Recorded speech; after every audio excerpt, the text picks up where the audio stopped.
Carolyn Holland is here from the Canada Agriculture Museum, and you've brought some interesting things, some fuels and a chicken.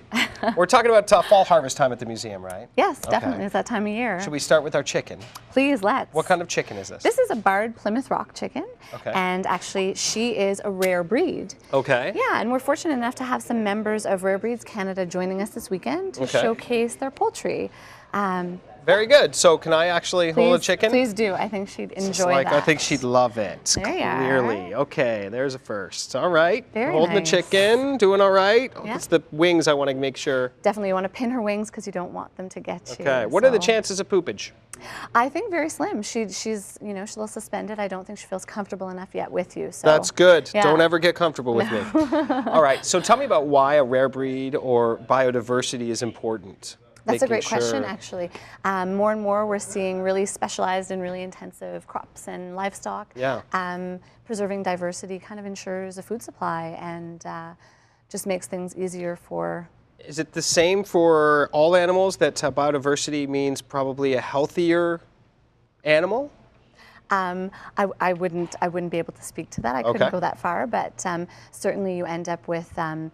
For example, she's cold hardy. She's dual purpose. She's able to graze free range, that kind of thing. So yes, you have a hardier breed. Okay, right on. And then there's other things here. I'm going to hand her back to you. For if that's sure, cool. please do. So I'm going to grab some things. Oh, she sounds great. Talk to me about what we have here. Whole wheat flour. Some of the things that are going on with the harvest this year, and this time of year, obviously. It's a really plentiful time of year for our country, right? Definitely, yes, yeah. Certainly, wheat harvest is great. All around the museum on the experimental farm, there's wheat being grown. Okay. So we like to show, obviously, children know where bread comes from often, the grocery store, but we want to show them where the flour that goes into the bread, where all of those ingredients are coming from. How that all works. It's so important. Exactly. It really is. And then there's another thing that we were looking at here on the table, which I'm really interested in, and I find this pretty fascinating. We're talking about biofuels. Canola, biodiesel, right here. This is the fuel right here. It is indeed, yes, this, canola oil.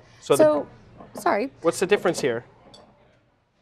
The difference. So this is the diesel now. This is the diesel. It has been transformed from oil itself into diesel. Too much different, does it? No, it's a chemical process. Okay. So, but the one of them is good for cooking. The other one is good for fueling vehicles. All right, and this is degummed soy oil, and then of course just raw soy oil, and soy oil as well, the same way as canola is, it can be transformed into biodiesel. Okay. So those are two that people are probably familiar with. At the Agriculture Museum, we're growing other crops as well in Energy Park that people might not be as familiar with. I know that people are a little bit worried about biodiesels and fuels because it actually sometimes would take food out of the food chain and then up the cost of what's left, right? Like if you use corn as it is to make fuel, then you can't use it as feed, can't use it for people.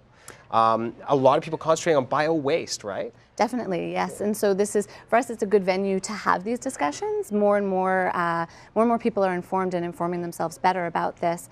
And that's why Energy Park is interesting too, because we're showing different alternatives. We're showing some conventional and some actually brand new in essence, some still research going on. You're open this weekend? People can drop by for these kinds of things. What other activities are going on? We have lots of stuff going on. We'd be able to make apple cider from scratch and taste it afterwards. We have a corn corner for the kids. There's a quiz, coloring games, that kind of stuff. Love it. We have some artifacts on display that highlight maybe unknown forms of energy on the farm. There's a treadmill that people should really come and check out. Not people powered, so come and see that. Okay. And as usual, kind of our perennial favorites, afternoon milking will be on, rabbit care demos, so a lot. Something for everyone, for sure. The cows are really cool.